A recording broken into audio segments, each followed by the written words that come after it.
కాలం ఒక్కొక్కసారి ఒక వరములో వరం వెనకాల శాపం, ఒక శాపం వెనకాల వరం. ఇప్పుడు చూడండి, ఆ విశ్వకర్మ కొడుక్కి ఆ శాపం వచ్చింది కాబట్టి కాళహస్తీశ్వరుని సేవించుకునే భాగ్యం వచ్చింది, ఏక మోక్షం వచ్చింది. అలాగే ఇప్పుడు ఈ కాలము కూడా ఒక తప్పు చేసింది. ఈ కాలమునకు స్వయంగా శివుడే చెప్పించాడు. అక్కడ బ్రహ్మదేవుడు చెప్పించాడు, ఇక్కడ శివుడు చెప్పించాడు. చూడండి అసలు ఈ కాలం పరిస్థితి ఏమిటో విందాం. మహాదేవ మహాదేవ మహాదేవ. ఇవాళ మనము కొంచెం తక్కువ చెప్పుకున్నాం.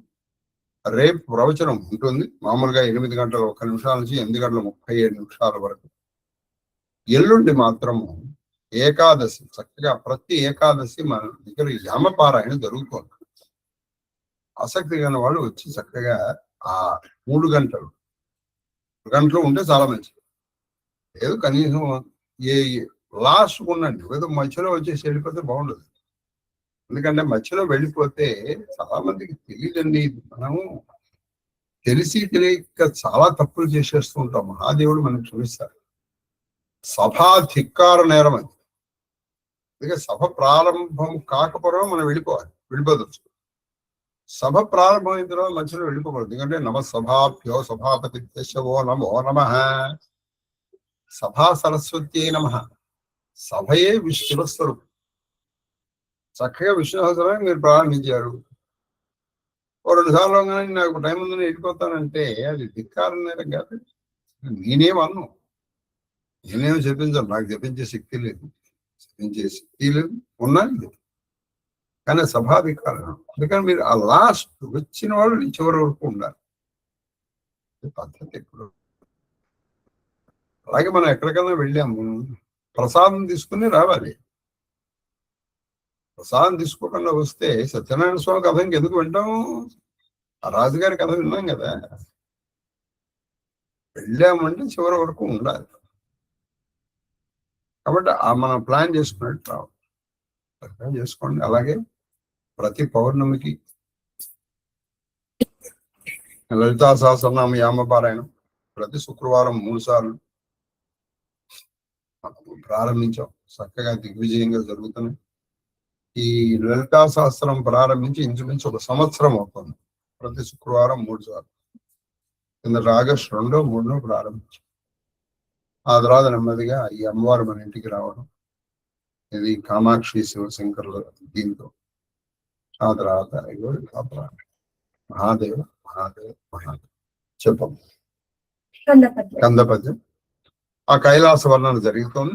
ఆ కైలాసంలో ఎవరెవరు ఏమేమి కాస్తున్నారు చూడండి. అసలు వాళ్ళు తీసేసుకుంటారు. ఉదాహరణకి ఆ పద్యం ఇంకొకసారి చెప్పుకున్నాము.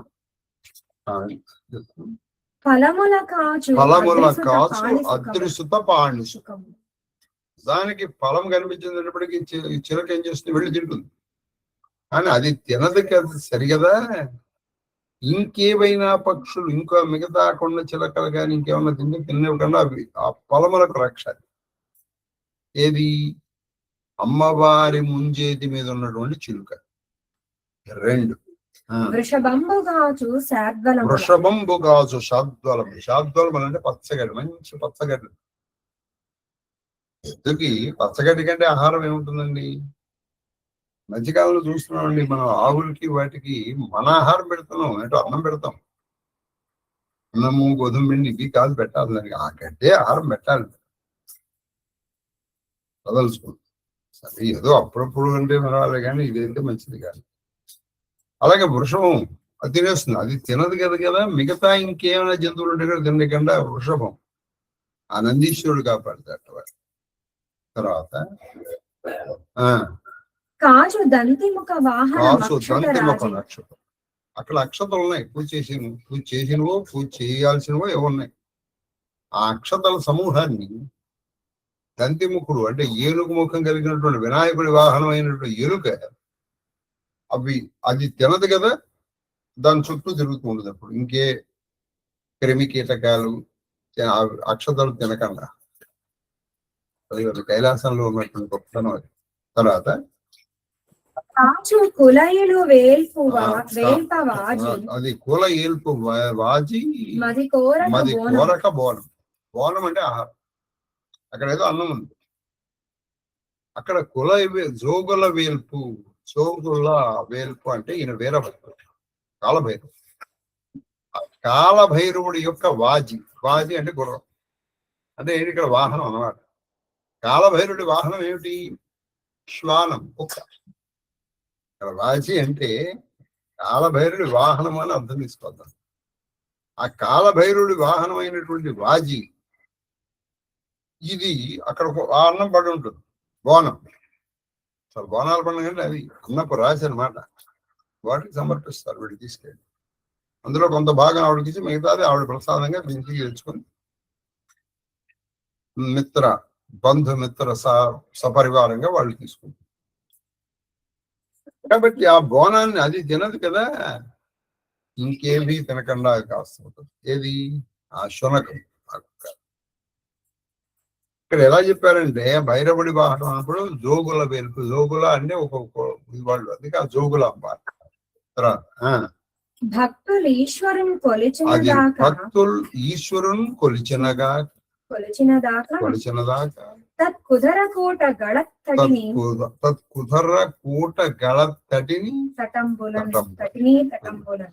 అంటే ఈశ్వరుడి పూజ అయ్యే వరకు ఇంకెవరు కూడా ఏమీ ముట్టుకోకుండా చూస్తారు. ఇది నిన్న వరకు నేర్చుకున్నాం. తర్వాత పద్యం ఏంటంటే చెప్పమ్మా. కందపద్యం.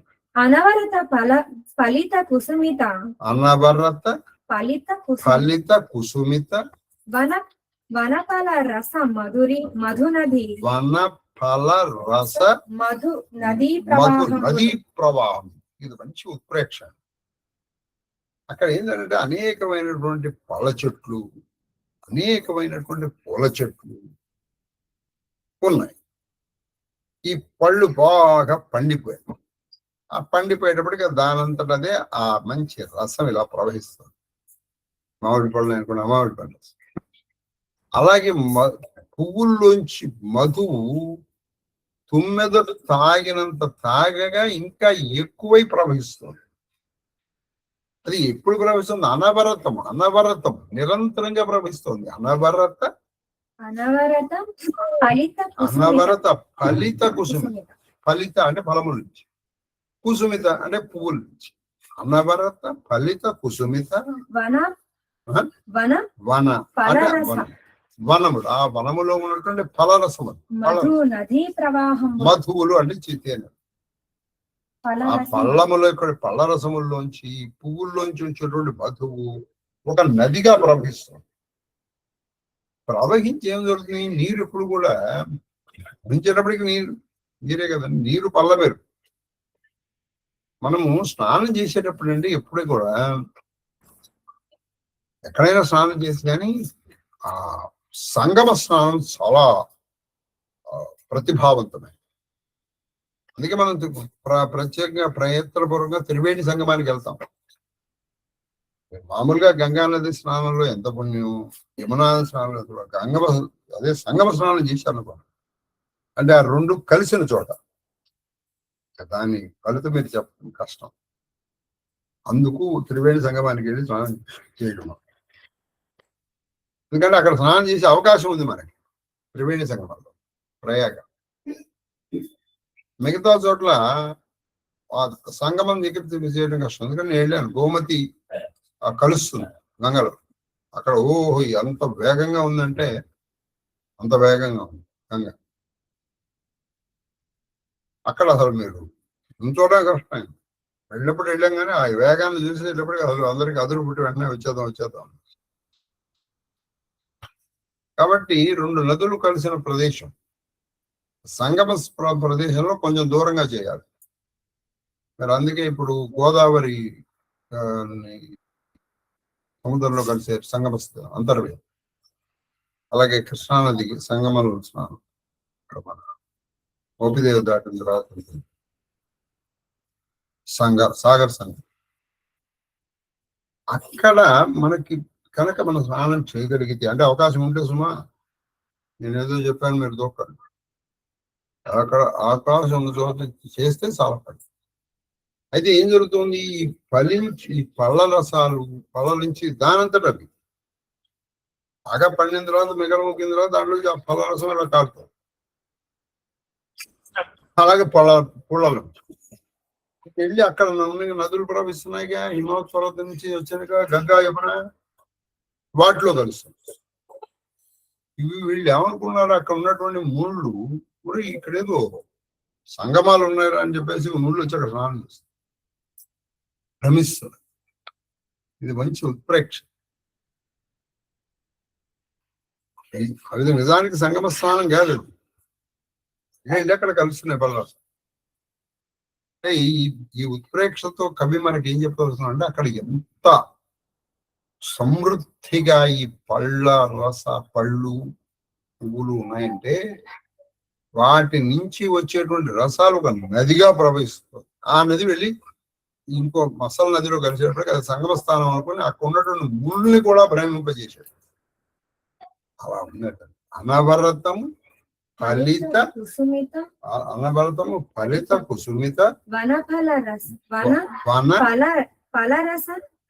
వనఫలరసం మధు నదీ ప్రవాహంబు పైకొని సెలయేరుల కూడగా అక్కడి నుంచి కొన్ని సెలయేరులు వస్తున్నాయి. ఈ సెలయేరులో కూడా వస్తున్నాయి. చూసేటప్పటికి ఈ రెండు ప్రవాహాలు కలిసిన ప్రదేశం కదా సంగమ ప్రదేశం. ఇదేదో సంగమ ప్రదేశం అని అనుకుని వాళ్ళు మునితతి ఆ మునుల యొక్క సమూహం సంభేద శంఖము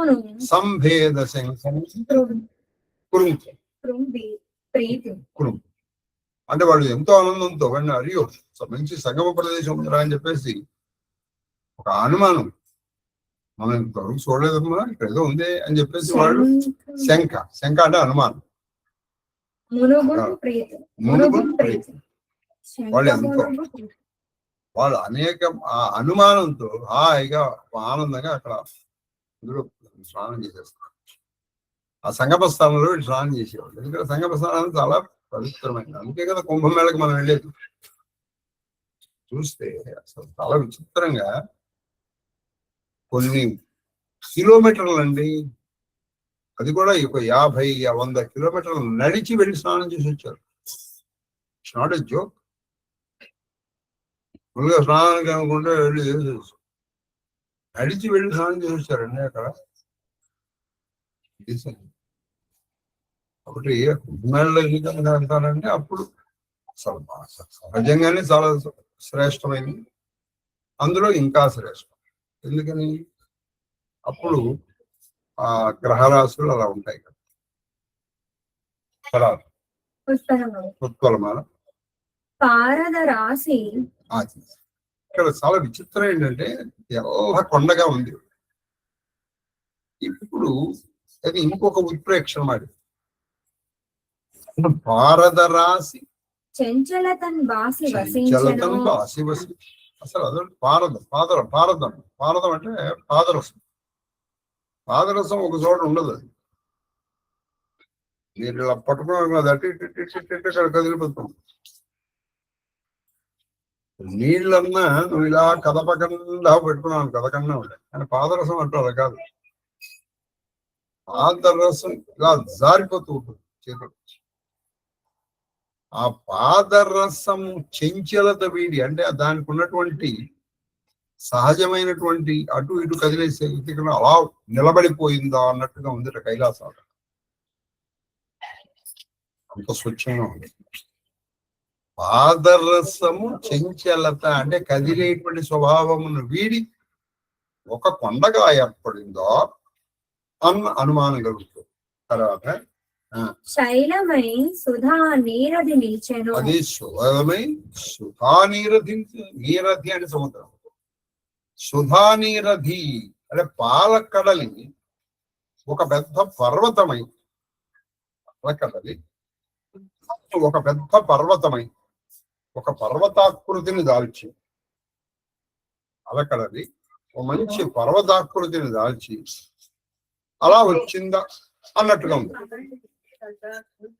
ఎక్కడమ్మా పాలకడలి తెల్లగా ఉంటుంది కాబట్టి పాలకడలి ఒక సుధాకృతి దాల్చిందా అన్నట్టుగా ఉంది.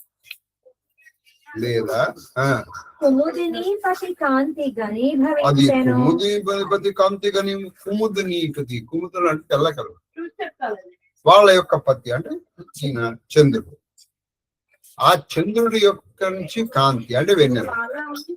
ఆ వెన్నెల మొత్తం అంతా ఒక చోటికి వచ్చి ఘనీభవించింది. అంటే ఇది ఎంత తెల్లగా ఉందో చెప్తున్నారు ఆయన. ఇంత పూర్వం చెప్పారు ఆ తెల్లది. ఆ తెల్లదనం ఎంత తెల్లగా ఉందంటే అసలు ఈయన్ని కూడా మనం గుర్తుపెట్టలేకనే ఉంది. కాబట్టి కుముదని ప్రతి తర్వాత ఆ రజతాద్రి ముక్తి లలనామణి కేళి సుధాంశు కాంతరా కాంతురా మళ్ళీ చెప్పండి. లలనామణి కేళి సుధాంశు కాంతరాజి రుచిరోరు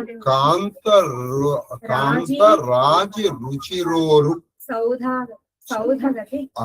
అది ఎలా ఉందంటే ముక్తికాంత యొక్క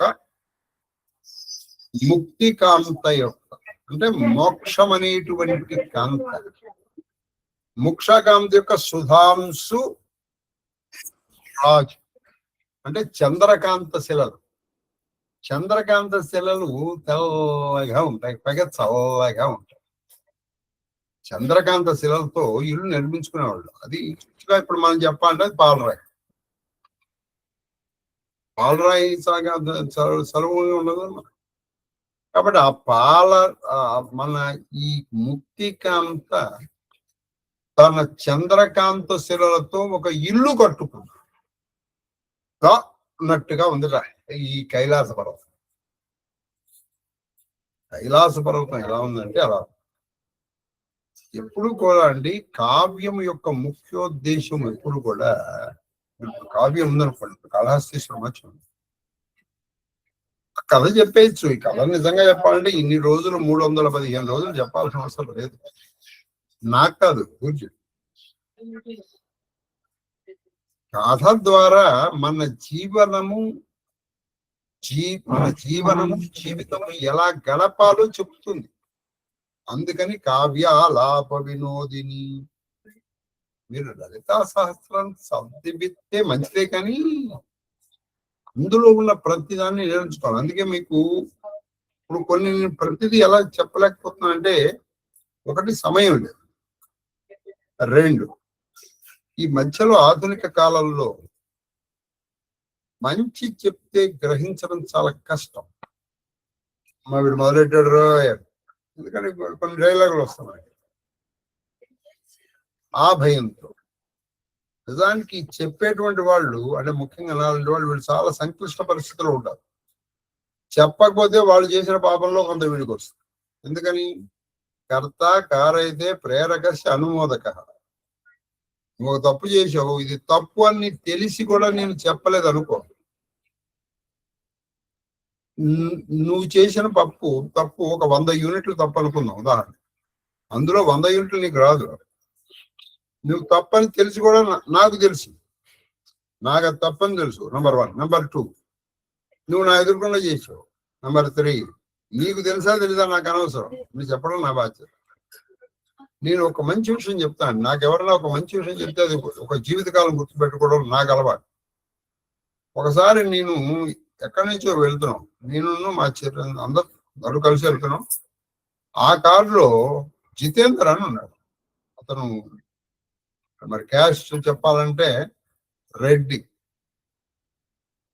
నేను త్వరగా రావడం వల్ల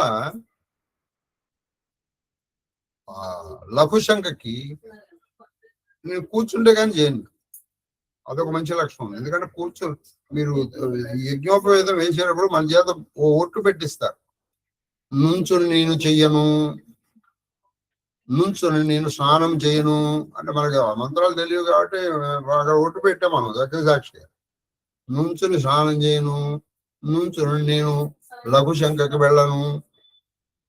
లఘుశంక అంటే చాలా మందికి అర్థమే ఉంటుంది, మరి ఇంకా చెప్పాలంటే వెళ్ళను అని. ఇవి కొన్ని నియమాలు ఉన్నాయి. నేను ఆ త్వరలో కబాలను కూర్చున్నాను. అసలు వెనకాల ఎరుగారు సూర్యుడు నాన్న సూర్యుడు ఎదుర్కొంటే అభిముఖంగా చేయకూడదు. సూర్యుడికి అభిముఖంగా చేయకూడదు. అది ఆయన మీద చేసిన కోపం వస్తుంది. నేను అంత త్వరలోనే ఆపి అంటే అందుకే మనం ఇంట్లో కూడా చూసుకోవాలి. మనం ఏ వైపు దిక్కుకున్నాం, తూర్పు దిక్కుకు చేయకూడదు. సూర్యుడు కనపట్లేదు కదా అని మనం గోడను అడ్డు పెట్టుకుని చేయకూడదు. ఒక మంచి విషయం, అది నాకు తెలుసు. అతను వెంటనే చెప్పాడు. అంటే నా గురువు గారికి తెలియకుండా ఉంటుందా, పోతే పోతాడు అని ఊరుకోవాలి. I appreciate. ఇది ఎప్పుడు వస్తే జరిగి దాదాపు ఒక 2 years అయింది. But I still remember it. ఎందుకంటే ఒక మంచి చెప్తే మనం వెనక్కి శక్తి ఉంది. ఖచ్చితంగా నిర్ద్వందంగా చెప్పాలంటే అతని కంటే కొంచెం నాకు ఎక్కువే తెలుసు. కానీ అందుకే వినదగు ఎవ్వరు చెప్పారు. అందుకే మీకు చెప్తున్నాను, యామ పారాయణలు ఇటువంటి వాటికి వచ్చినప్పుడు మధ్యలో వెళ్ళిపోకూడదు. సభ మధ్యలో వెళ్ళిపోకూడదు. కానీ సభ మధ్యలో వచ్చి సభ చివరి వరకు ఉండొచ్చు. మీరు వెళ్ళిపోతే పుణ్యం రాదు కదా, సేపు కదా పాపం వస్తుంది. అది వ్యాపారానికి వచ్చారు, వస్తున్నారు కొంతమంది పాపం. వాళ్ళు ఏదో 6 to 7 వచ్చి నేను వెళ్ళిపోతాను. తప్పదు. మీరు 8 to 9 మీకు కుదరలేదు మహాదేవ చేస్తాను చెప్పండి. ఆ మధ్యలో వెళ్ళిపోతే పుణ్యం రాదు. మీరు ఏదో 2 సార్లు చదివి వెళ్ళిపోతున్నాం కదా అని పాపం. సభాధిక్కార నేరం అది. పైగా సభాధిక్కార నేరము క్షంతవ్యము కాని ప్రాయశ్చిత్తము లేని నేరము. దానికి ప్రాయశ్చిత్తం లేదు. అందుకని మళ్ళీ ఇంకొకసారి ఈ కావ్యం ద్వారా నేను చెప్పవచ్చు. అంటే కావ్యం ఎందుకు వినాలో మొన్న మీకు చెప్పాను. మనము కూడా ఏదో శాపము వరము మూలంగానే ఇక్కడికి వచ్చాం. ఇక అందుకే మొన్న జరిగిన యజ్ఞం గురించి మొన్న ప్రస్తావన చేశాను. మీకు ఆ యోగం ఉంటేనే అడుగు పెట్టగలరు. లేదు మీ అందరూ మీకు ఏదో పని వస్తుంది, లేదా ఇంకో పని కల్పించుకుంటారు, వాళ్ళే వస్తారు. మనం చేసిన పాపమే మన మిత్రులు, బంధువులు, స్నేహితులు, లేదా మనకు కావాలి పాపలు. అలా అని మీకు ఇంటికి కావాలి మిత్రులు ప్రతి వాళ్ళు మీ పాపం అనుకోకండి. నేను చెప్పాను కాబట్టి నైనా సభ మర్యాదలు కొన్ని ఉన్నాయి. పెద్దవాళ్ళు ఏం చేసేవాళ్ళంటే చిన్నప్పటి నుంచి చెప్పేవాళ్ళు. ఇప్పుడు చెప్పేవాడు లేడు, వినేవాడు. ఇంకొక చిన్న విషయం ఏంటంటే కరెక్ట్ గా సీతమ్మ తల్లి ఇదే అడుగుతుంది రావణాసుడు. భస్మారసి మరి పిచ్చి అథవా నేను ఇక్కడ కాల్చేయగలరా? రెండో పిచ్చివాడు. నేను రాసిన శ్రీరామాష్టోత్తర శతపథమాచార్యులో ఇదే హైలైట్ చేస్తూ రాశాను. ఒక మంచి సాహితీవేత్త చదివి మొత్తం రామాయణంలో రహస్యాలను పెట్టేశారని నేను చాలా బాగుంది, చాలా సంతోషించాను. మొత్తానికి డాక్టర్ కల్లూరి సుబ్రహ్మణ్యం గారి కోరిక నెరవేరు మా శాంతక్క. ఈసారి పాపం శాంతక్క చాలా ఇంట్రెస్ట్ తీసుకుంది. ఒకవైపు యజ్ఞం ఆవిడ పిలుస్తుంది, దాని ప్రూఫ్ రీడింగ్ కోసం ఆవిడ అటు వెళ్ళాలి. ఆవిడ పాపం ఒక ప్రొఫెసర్ని పట్టుకుంది పాపం, డాక్టర్ భూమయ్య గారు. ఆయన పాపం ప్రతి పద్యము చదివి ఆయన కొన్ని డౌట్స్ ఉన్నాయి, అవి అడగడం, ఇక్కడ అడగడం. ఒక వారం రోజులైతే నేను శాంతక్క చాలా కష్టపడతాను. సరే మొత్తానికి అది ఒక పుస్తక రూపం దాని. కాబట్టి ఇక్కడ ఎందుకు ఏంటంటే ఆవిడ అడుగు, నేను కాల్ చేయగలరా పిచ్చివాడు, నిన్ను చంపడానికి రాముడు ఎందుకు? కానీ ఎందుకు చంపట్లేదు తెలుసా? నాకు రామాజ్ఞ. 2 ఒక విషయం చెప్పు, అసలు ఈ రాజ్యంలో నీకు మంచి చెప్పేవాడు లేడా, లేదా నువ్వు వింటలేదా? అందుకే ఇంట్లో పెద్దవాళ్ళు చిన్నవాడు వాడు వినండి, నువ్వెవడండి డిక్లేర్ చేయాలి? నువ్వు చెప్తూనే ఉండాలి. అందుకే నేను నా శివపరవారాన్ని కూడా నేను చెప్తూనే ఉంటాను. వినటం వినకపోవటం వాళ్ళ పూర్వ పుణ్య ఫల దివ్య జ్ఞానం. అలాగే మీకు ఇంత కూడా ఇప్పుడు ఇందాక వచ్చింది మళ్ళీ ఇంకొకసారి చెప్తున్నాను. సత్యనారాయణ వ్రతం చేసుకుంటే సరిపోదండి. సత్యనారాయణ వ్రతంలో మీరు కథలు విని ఇచ్చేసేది ఏం చెప్పారు? ప్రసాదం. కాబట్టి మనం ఎక్కడికన్నా వెళ్ళాం, అక్కడ ఉన్నటువంటి వాళ్ళతో మీకున్నటువంటి సంబంధ బాంధవ్యాలను పురస్కరించుకొని నేను తినకుండా వస్తాను అంటే ఆ ఇంటి యజమాని చనిపోయినట్టు లెక్క. ఎప్పుడన్నా ఇంటి యజమాని చనిపోయాడు అనుకోండి, మనం అక్కడ తినం. అప్పుడు ఏం చేయాలంటే మంచినీళ్ళన్నా తాగి రావాలి. మరీ నీకు మరీ అంత బాధ ఉంటుంది. నెలమక దగ్గర ఊరికే సీన్ చేయడం, better not make a scene. కాబట్టి సహృదయులైనటువంటి వాళ్ళు పాటిస్తారని ఆశిస్తూ, ఆ దిశగా అమ్మవారు మిమ్మల్ని ఆశీర్వదించాలని కూడా ఆశిస్తూ చెప్పము తొందరగా. అది సౌధగతి. సౌధము అంటే మేడ అని చెప్తారు, కానీ సౌధము అంటే రాజులు కట్టుకునే దాన్ని మాత్రమే మేడ అని, ప్యాలెస్ అని చెప్పచ్చు. సుధ చేత నిర్మింపబడింది సౌధం. సుధ అంటే సున్నం అని అర్థం. సుధ అంటే సున్నము అని అర్థం. అయితే సుధ అంటే అమృతం అని కూడా అర్థం ఉంది, అది వేరే విషయం. సుధ చేత నిర్మింపబడింది సౌధం. కాబట్టి ముక్తికాంత చంద్రకాంత శిలలతో కట్టుకున్న సౌధమ నట్టుగా ఉందిట. ఏది? కైలాసం. ముని సిద్ధ. అక్కడ ఎవరెవరున్నారు? మునులు, సిద్ధులు ఆ కైలాస పర్వతాన్ని సేవిస్తారు. ఆ కైలాసాన్ని తలుచుకుంటే పుణ్యం. కైలాసము, వైకుంఠము, సత్యలోకం, మణిద్వీపుడు, ఇవి నామమాత్రంతో మనల్ని చేయగలరు. మహాదేవ్ మహాదేవ్. స్వస్తి. రేపు ఉంటుంది, కానీ ఎల్లుండి యామపారాయణ. నేను ప్రతి ఏకాదశి యామపారాయణ పెట్టడంలో ఒక ఉద్దేశం ఉంది. ఎందుకంటే మనము ఈ యజ్ఞమునకు పూర్వం కూడా ప్రారంభించాలి. యజ్ఞో వై విష్ణు అని శాస్త్రం. అది కాక మీ చేత నేను ఈ లలితా సహస్రనామం కిందటి ఆగస్టులో ప్రారంభం చేశాను. అప్పుడు శుక్రమౌఢ్యం వచ్చింది. అనేకమైనటువంటి ప్రమాదాల నుంచి తప్పించుకోవటానికి శుక్రుడు వక్రగతిలో, పైగా 3 వక్రగతుల్లో వస్తుంటే లలిత తప్ప ఇంకో గతి లేదు. అలాగే ఇప్పుడు జ్యోతిష్యరీత్యా బుధగ్రహం ఇంచుమించుగా అందరూ మేషము దగ్గర నుంచి ఈ మీనం వరకు అందరు రాసులకి అతను ప్రతికూల పరిస్థితుల్లో. బుధుడి నుంచి మీరు తప్పించగలిగిన ఏకైక వ్యక్తి ఎవరంటే విష్ణు. ఎందుకంటే బుధుడికి అధిదేవత, ప్రత్యధిదేవత కూడా ఈయన. బుధుడికి ప్రధానం. కాబట్టి విష్ణు సహస్రనామం ఏదైనా ఒకటి ప్రారంభిస్తే దాని వెనకాల ఉంటుంది. బాగుంది గురుగారిని ఇంట్లో చేసుకుంటారు, చాలా సంతోషం, చేసుకోవచ్చు. ఇందులో ఏమీ అనుమానం లేదు. కానీ నువ్వు ఇంట్లో ఒక్కసారి చేస్తే ఒకటే, ఇక్కడ 10 మందితో కలిసి చేస్తే ఏకకాలంలో నువ్వు 10 సార్లు చేసినట్టు. మనం 10 మందిని కలిసి మన కరెక్ట్ గా, అంటే మనం మన చదవవలసిన స్పీడ్ లో కనుక చదివితే గంటకి 4 సార్లు అవుతుంది. గంటకి 4 సార్లు అంటే 3 గంటలు 12 సార్లు, అంటే 108 వేలు చేసిన ఫలితం మూలంగా బుధుడు మనకు అనుకూలమై ఉద్యోగాల్లో ఆటంకాలు కల్పించడు. ఇది ప్రధానం. నీకు మహాదేవ్ మహాదేవ్ మహాదేవ్. స్వస్తి.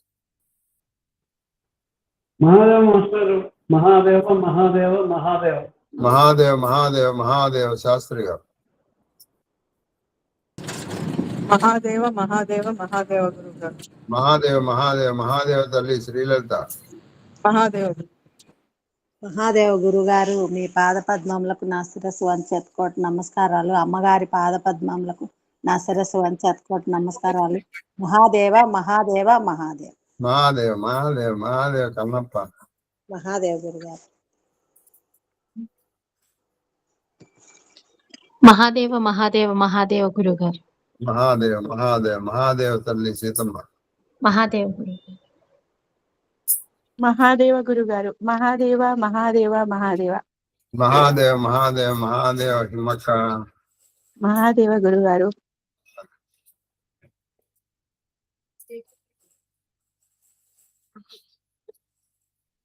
ఇలా వస్తున్నాను. ఏంటి విశేషాలు? నమస్కారం గురుగారు. నమస్కారం. నమస్కారం. నమస్కారం. బాగున్నా?